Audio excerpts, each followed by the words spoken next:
There are so many things I wanted to start, but I kept putting them off.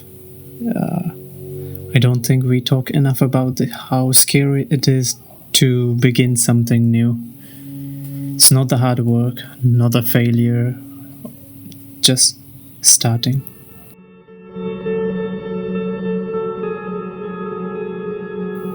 I start overthinking, what if I'm not good enough? What if I look stupid? Or what if I waste my time? And the hardest one is, what will other people think? There were so many things I wanted to start. Traveling, yoga, making videos, and every time I try to start, the fear comes in. Starting something new isn't hard because the thing is hard. It's hard because you feel exposed and you're at the bottom of the mountain.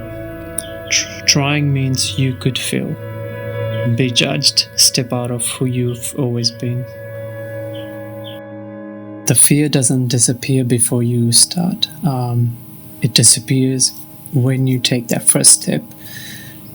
When you write that first sentence, or when you take that first awkward attempt. This is when the fear loses its grip. I remember the first time I filmed myself. My heart was pounding, messed up lines, overthinking expressions. But the moment I pressed record, it got better. It actually wasn't that bad.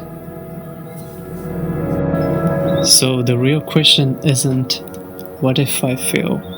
What will people think? The real question is, what will it cost you if you never start? What parts of your life will stay unexplored? So if there's been something calling you, maybe this is your sign to take that first step. You don't have to be ready. Even if it's shaky, just take that first step. Life is waiting for you on the other side. Don't let fear stop you. Not because you're fearless, because you're done letting fear stop you from the things you want to get.